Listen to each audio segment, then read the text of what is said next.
Penguins play against the Washington Capitals. Ovechkin and Crosby.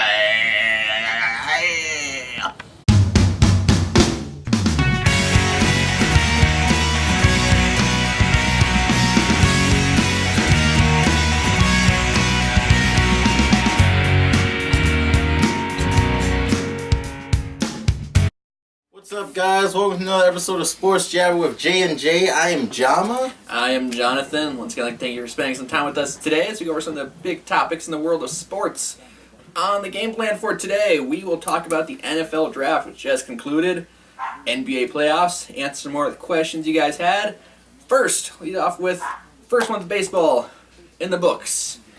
A lot of different things going on in it. Got some surprises, got some disappointments. What are your thoughts so far? I definitely I thought the Twins would have started off a little bit stronger than what they did. Losing the first 9 games. That was a little bit of a that rough was a start. little shocking. I thought they would at least Be competitive. Yes, that's the word I'm looking for. Yeah. I liked how the 2 Chicago teams started off. I thought Arrieta's off to a very trailblazing start. Like I said, there's some surprises. Cubs, not so much a surprise, but there's a lot of expectations on them, so they're expected to do well, and so far they have. Got the White Sox, kind of surprised a lot of people. Everyone kind of thought they'd be middle of the pack. No one thought they would be doing as well as they are, but their pitching has really carried them. The offense kind of been sluggish. Orioles, they're off to a fantastic start, and they were the last undefeated team in baseball, and lost a few games since then, but still playing way better than anyone kind of thought they would. Leading the AL East right now. Blue Jays have been quite a disappointment. They, everyone kind of picked, that was the favorite to come out of the AL East, and right now they're sitting middle of the pack. Even the Red Sox, a lot of people were kind of expecting them kind of a bottom dweller, but their young talent has really, shown up. National League, Mets, everyone kind of suspected them to, be there. Nationals, everyone expected them to be there. Really, there's not a whole lot of surprises in the National League. Everyone expected the Cubs, Nationals, Mets. It's kind of chalk, basically. Giants, Chalk Cardinals. mix. They're all kind of there. The Pirates as well. Really, some of the, disappointments would be the Braves starting out as horrible as they are. That's just, like the Twins losing the first 9 games, and they only won 5. So, they're not off to a good start at all. Miami, D. Gordon once again got suspended for 80 games, so their hopes are kind of drained. Crushed. Yeah. Central, Milwaukee, Cincinnati, no one really expected them to be there. They're competitive in games, but they are still losing them. Dodgers, a little bit of a disappointment. Never kind of expected them to do a little bit better than they are, but they've been struggling as of late, losing 5 straight at home. We talked about that in the earlier episodes, though, too, about, Kershaw and... Yeah, it's Kershaw and who else, and their offense hasn't been there. The bats haven't been hitting. Exactly, and without them just getting some offense, they're... With playing Kershaw on the mound, you can win in 1-0 game. The rest of them, you need some offense to help support them. But otherwise, National League, all chalk. American League, like I said, you have some surprises. Their Royals we're expecting to be there. They're doing well. But like I said, White Sox doing better than expected. The Twins, people expecting more out of them than what they've been showing. The Yankees below 500, so they haven't been off to a very, very strong start. Their starting pitching has been bad, and they haven't scored a ton of runs, in each game. So I honestly think the Yankees are gonna struggle as the season. I think they'll continue to struggle as the season goes on. I really do. Yeah, they don't have the starting pitching there. They have some young talent, but there's just not enough there, I think, to really carry them any significant amount of time. Out in the West, the Astros, a big disappointment. A lot of people's picks to come out of the West, and they are off to a horrible start. Dallas Keuchel, the reigning Cy Young winner, has not been himself. He has done very poorly. Nothing like he was last year. And then, their offense hasn't been there. Angels, they were off, Pujols, Trout, off to a slow start. They started picking it up as of late. Rangers, basically taking where they left off last year, still doing fairly well enough to at least lead the division there. But Tigers, Jordan Zimmerman, God, he's been lights out. For them, that was a good pickup. For them, but offense, not bad. I mean, they're kind of what expected with Miguel Cabrera, JD Martinez, them. So not bad. But I mean, overall first month, not a whole lot of surprises. Bryce Harper, just a beast, just raking it. Said Mike Trout, slow start, he's picking back up. Mm-hmm. The Cubs, kind of been the story of the first month, how well they've been playing. A plus 72 run differential, which is better, more than most teams have scored, for this year. So like I said in the last, I think it was one of our earlier episodes, but I said the Cubs they're gonna come back with that hunger of getting in the postseason. They're gonna feel like they have what it takes. They have a lot of hungry young guys, and they're showing it so far in the early part of the season. Yeah, I mean, it's been both their pitching and offense. Pitching has been fantastic. Got Arrieta leading the rotation. John Lester's been doing really well. John Lackey only had one bad start. Jason Hamill kind of really improved his game. He hasn't lost a game yet. He's looked really good. Took some tips from Jake Arrieta, which is not a bad place to take tips from with how well he's been playing. And that's really shot their Kyle Hendricks, their fifth starter. He hasn't necessarily done bad, but he's more just average. Which is, it's a fifth starter. That's really all you need. So, and then their offense, like I said, it's just been fantastic. Dexter Fowler's just been off to a hot start, just getting on base almost like every single game. Hayward, with the amount of money they paid him, he's been off to a very slow start, hitting in the low 200s, hasn't hit a home run yet, so he really needs to pick it up. Anthony Rizzo, 8 home runs, tied for the league lead in RBIs. Rizzo's picking up where he left off. Exactly. Bryant, off to a slower start. It's his second year, so sometimes he can get into that sophomore slump.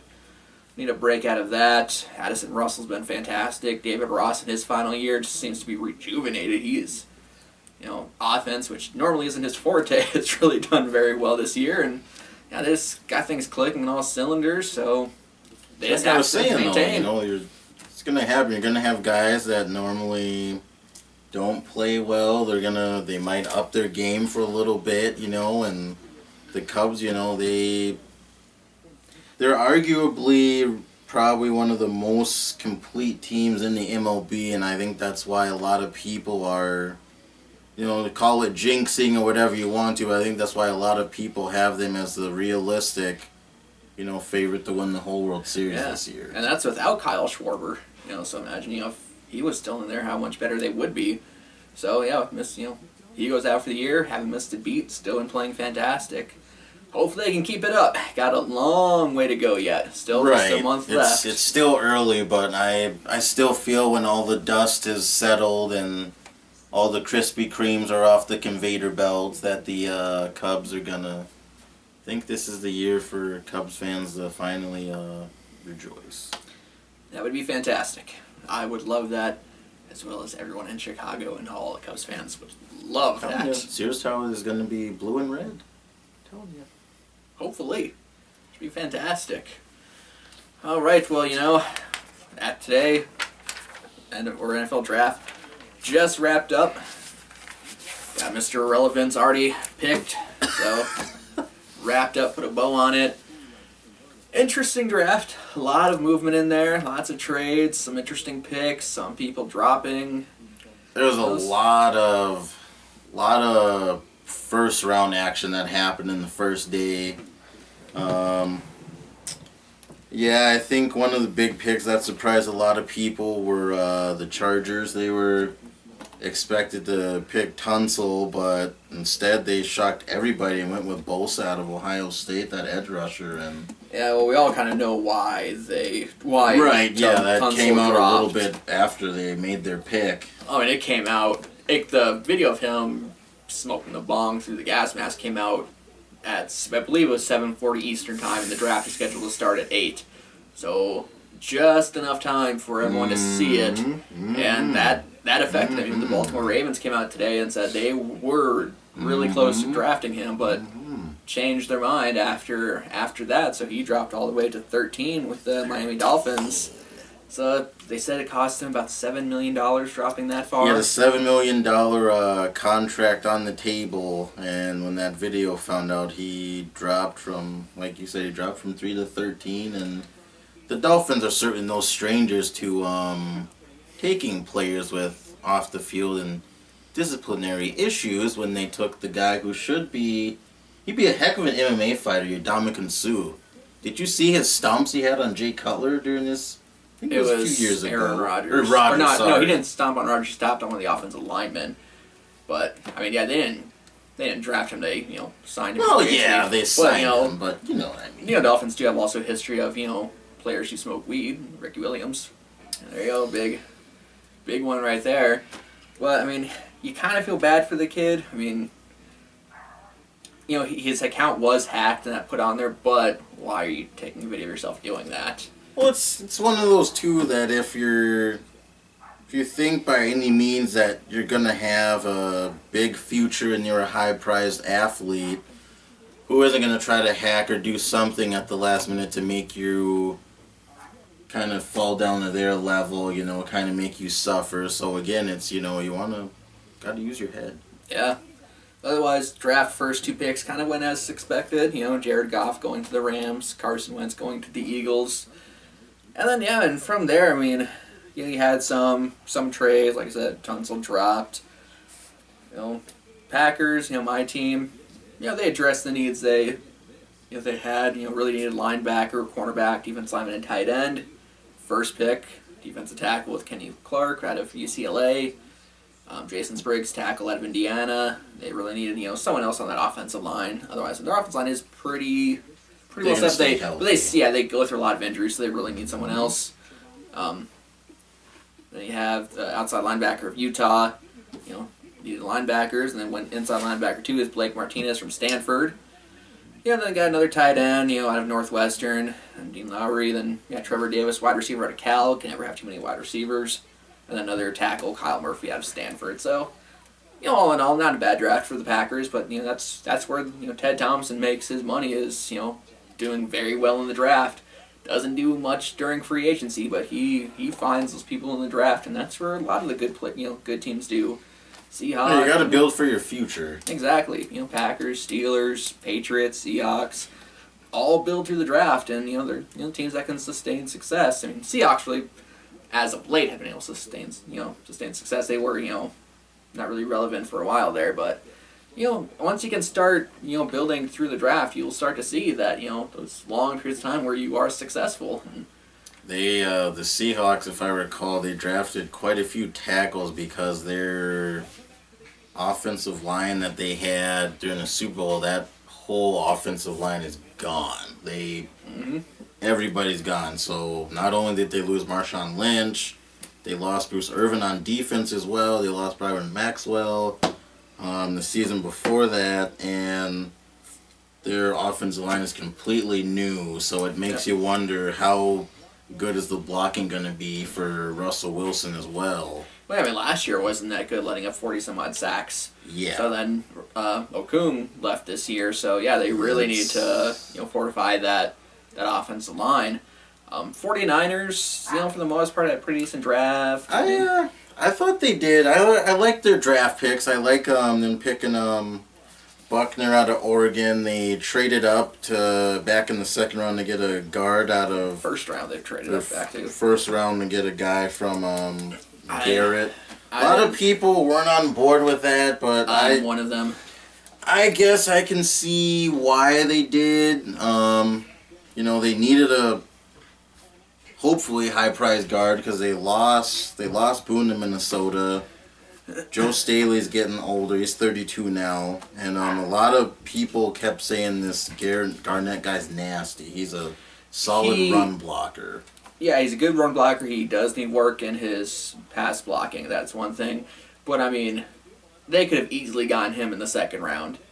He was ranked, late second, early third round was kind of his production. They could have gotten him in the second. They did not have to trade up to get him. I didn't necessarily think that trade was a smart one. They just kind of threw away some draft picks to move up to get this guy. They could have probably gotten in the second round anyways. Well, they had like 13 picks this year, so I mean. Well, they could have used all 13, or they could have traded for something later down in the draft to pick up more for next year or something like that. So, like I said, I didn't quite understand that. I didn't think it was done, and one of their best moves, but. They also got, they addressed a lot of other issues. They got a cornerback out of LSU. I believe his name is Denard Robinson. He's a 6'1" corner. I know they're trying to, Jed York and them are trying to go more towards taller cornerbacks to combat some of the wideouts that they have to face within the division. Yeah, overall I think it was a great draft for the Niners. I would say probably the team that... Also, we can't forget the Cowboys. They did get Ezekiel Elliott. He was, in my opinion, if not the best player in the draft, one of the best players in the draft, probably the best running back in the draft. Oh, best running back, definitely. But, I mean, just the running game just nowadays just isn't as highly priced as it used to be. It's sad. Yeah, so, I mean, yeah, they did. That was a good pick for them. So, it's not... I don't know if it's going to have a huge impact because they have a lot of other holes to fill. That quarterback position is probably one they need to look at.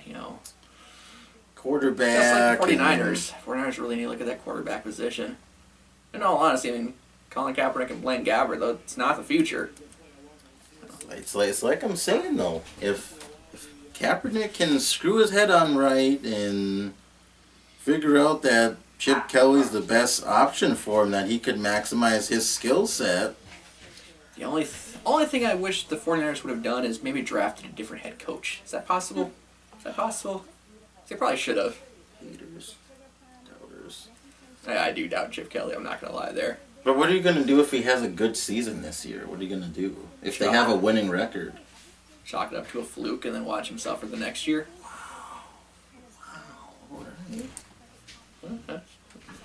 He hasn't had any sustained success in the NFL. He had one good year, and then 2 bad years in Philly. So, I'd still say if he gets the right. A lot of people have to, they forget about the draft. They say, "Oh, take the best available player." Well, that's not really what it's about. In most teams, you want to fit the best player to fit your scheme sets as well.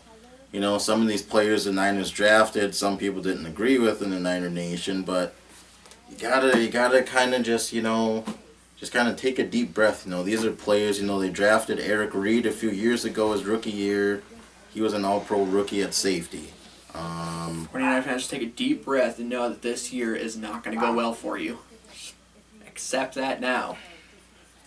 You got to set your expectations low, and then if they're higher, you're surprised. But on that note, I would say also the Jags. The Jags had a pretty good draft. They did. Jalen Ramsey. He was the best, hands down in my opinion, the best player in the whole draft at cornerback out of FSU. They also got Miles Jack.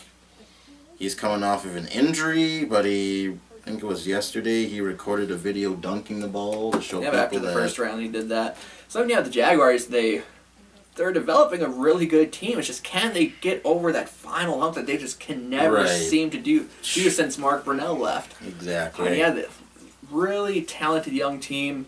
I guess one player I was surprised by is Connor Cook dropping as far as he did and going to the Raiders. He was supposed to be a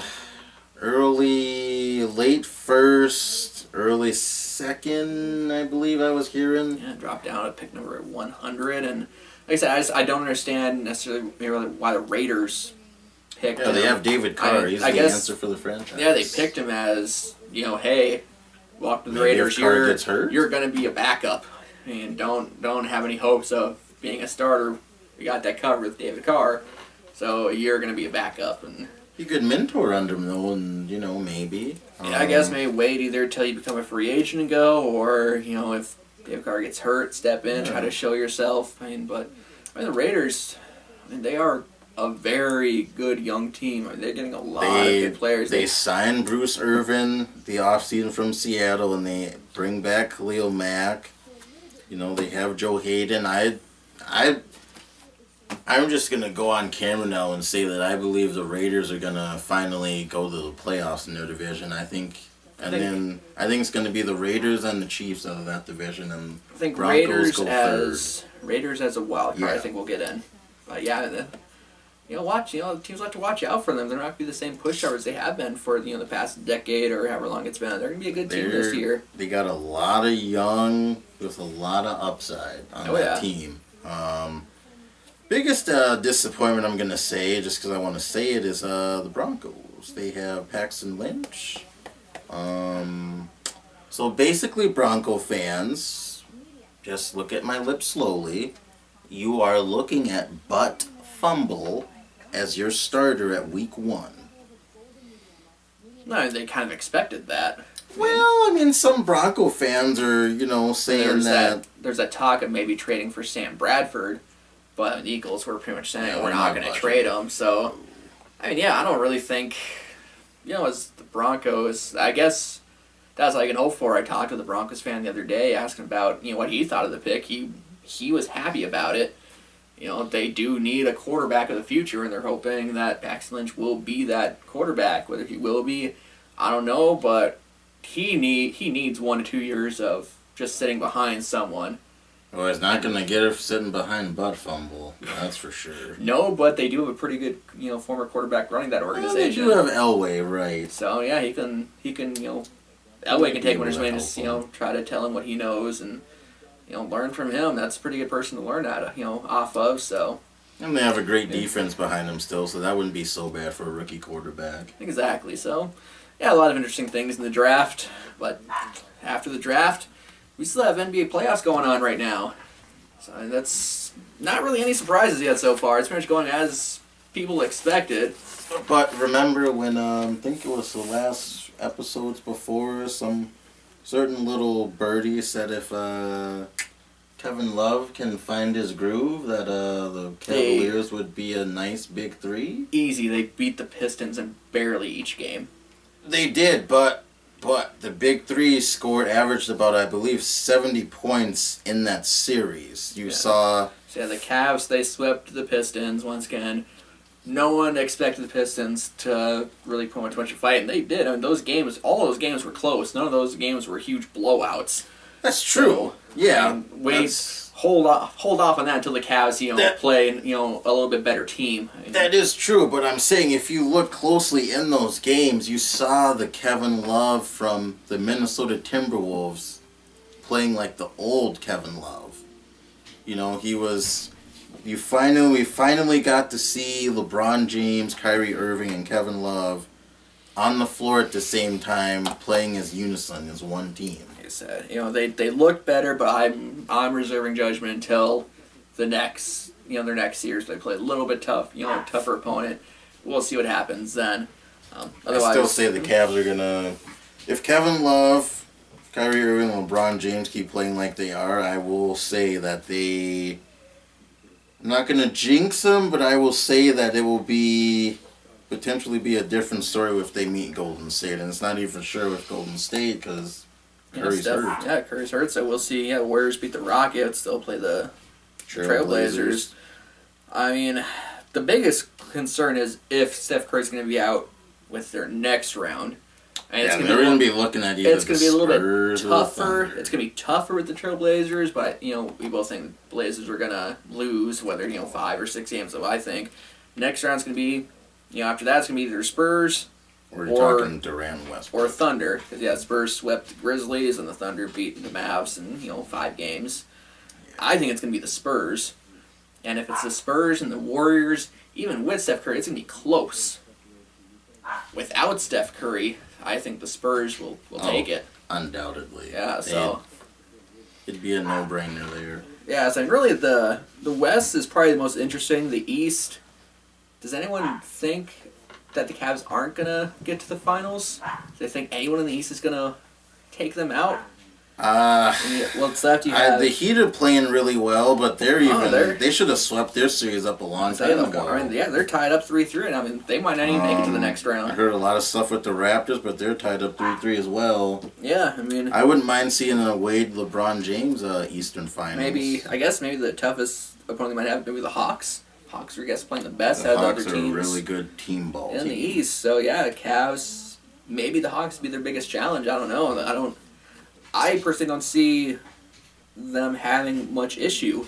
Maybe lose 1-2 games maybe in a series between that and the finals. But I think the Cavs get to the.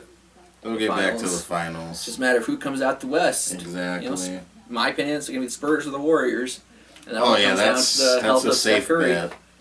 So yeah, that'll be interesting. Yeah, the West by far the most interesting out of so far. A lot more stacked, tougher teams in the West. Oh yeah. Again. Yes. All right, so now we do have a couple questions that you guys asked. First, it's not really our forte. I'm not gonna lie, we're not much of a hockey. Don't know much about hockey. But Daniel, you asked. Now the Blackhawks are out. They're the defending Stanley Cup champs. Who now is a favorite? So I love this question because I was thinking the same thing. If the Blackhawks did lose, who would be the team that would probably win the cup? Daniel, my answer to you is going to be the winner of who's playing in tonight's series between the Capitals and the Penguins. You have Alex Ovechkin, Sidney Crosby, probably two of the best hockey players right now in the NHL. Also, don't sleep on the Blues, but I will probably say it will be the winner of Capitals Penguins series will go on to win the Stanley Cup. I'll go a little bit different direction. I'm going to go the Lightning. Oh. I think the Lightning are going to take it this year. I think they're the favorites now that the Blackhawks are out. So I'm going to go Lightning that wins the Stanley Cup. So we'll see. Like I said, we don't know. Admittedly, don't know as much about hockey as other sports, but I think the Lightning will take it this year. And then once again, Danny wants to know, from a Cubs fan perspective, what do I think about the allegations against Jake Arrieta and the PED use? Unfortunately, it is with baseball, it's a time period we live in. Everyone who does well gets questioned. All because of what happened. It's been now several years.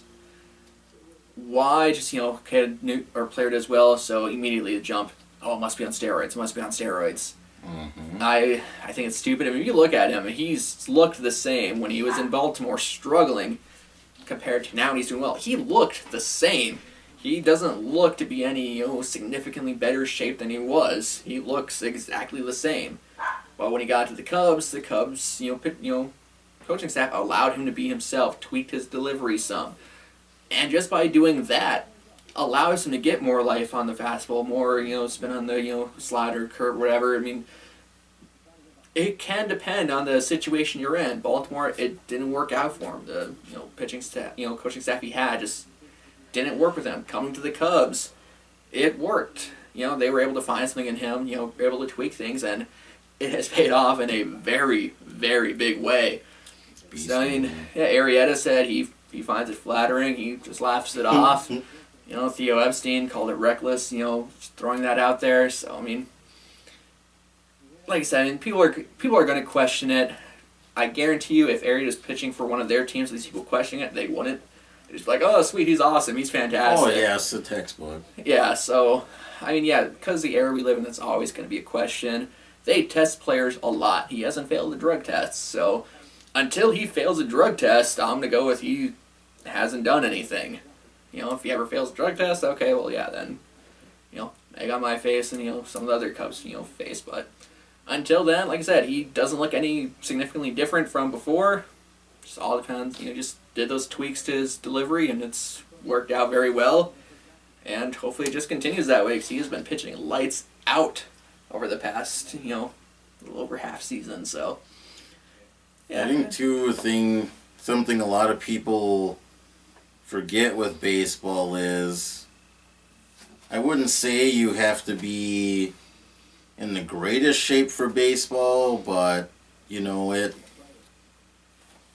Oh, it doesn't. You don't have to be as physically gifted, I should say. In baseball. You look at Babe Ruth. He was a pretty big, stocky guy. You look at Tito Ortiz. He was a bigger guy. Bartolo Colon for the Mets right now. He's a big guy. I mean, you don't have to be. You don't have to have a washboard 6-pack and 16-inch biceps on your arm to be a. Oh, Arrieta's got some guns on him. He's in good shape, but then again, he takes very good care of himself. Right. And they showed his Pilates regimen before the game. Oh my God, that's nuts what he does. But he eats right, takes care of himself. So, and yeah, that's what it comes down to. Like I said, in my opinion, I don't think there's steroids involved in it. But I understand why people are quick to question because they question everything nowadays. So. Oh yeah, they'll question if somebody goes to Marketplace or if they go to Home Depot. Sure. Yep. Good comparison. Right. Well, once again, thanks for the questions. Please leave more on there, Facebook's YouTube page. Love to hear from you guys. Love to answer more questions you have. Again, like our Facebook page, subscribe to our YouTube page. Again, Sports Jabber. I'm Jonathan. I'm Jama. Good night.